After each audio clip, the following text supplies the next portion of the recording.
Hello everyone, welcome to a new video. আশা করি তোমরা সবাই ভালো আছো আর আমিও ভালো আছি। অন্য দিনের মতো আজকেও আমি ডিউটিতে পৌঁছে গেছি সকাল সকাল, এবং প্রথমেই গিয়ে ডিউটিতে যেসব কাজগুলো থাকে সেইগুলো সেরে নিচ্ছিলাম।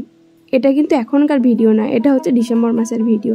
এটা আমার লাস্ট দিনের ডিউটির ভিডিও, ঠিক আছে। তারপরে আমি রিলিজ নিয়ে চলে আসি বাড়ি। রাস্তায় আস্তে আস্তে মায়ের সঙ্গে বাবার সঙ্গে অনেক কথাই বলছিলাম, যে 3 বছর ওখানে কাটানো, যে কীভাবে কাটিয়েছি, কত যে খারাপ লাগতো।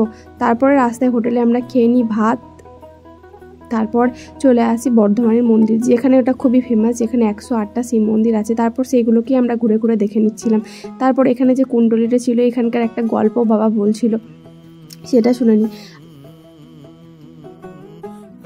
হয়তো এই ভিডিওটা যারা দেখছো তারা হয়তো এই মন্দিরে গেছো বা যাওনি, আমি জানি না, কিন্তু আমি কিন্তু প্রথমবার। আমার কিন্তু এই ভিউটা খুব ভালো লাগছিল, আর মন্দিরটা এত সুন্দর ছিল যে মন্দির থেকে বাইরে আসতে ইচ্ছা করছিল না। আর এই চারিদিকে এত ফুল গাছ ছিল যে পুরো সবুজে সবুজ হয়েছিল, আর মন্দিরটা খুব পরিষ্কার পরিচ্ছন্ন ছিল। অনেকজন দর্শক ওখানে গেছিলো, আর আমার প্রচুরই ভালো লেগেছে এই মন্দিরটা। হয়তো এর রাস্তার পাশ দিয়ে আমি অনেকবার পেরিয়ে গেছি, কিন্তু কখনো না এই ভিতরে ঢুকে মন্দিরে দর্শন করা হয়নি। হয়তো কপালে থাকলে হয় না, এইটা একটা কথা আছে না, তাই হয়তো দেখা হয়নি। আজকে ছিল তাই আজকে হয়ে গেছে। তারপরে বাবা আর মা একটু এই ঘন্টাটা বাজিয়ে নেয়। মন্দিরটা এখনও দেখোনি, তাহলে অবশ্যই গিয়ে দেখে এসো, দেখো তোমাদেরও খুব ভালো লাগবে। তারপর মন্দিরটা ঘুরে নিয়ে একটু বসেই আমরা চলে আসি গাড়িতে, এবং গাড়িতে উঠে আমাদেরকে গাড়ি ছেড়ে দিয়েছিল।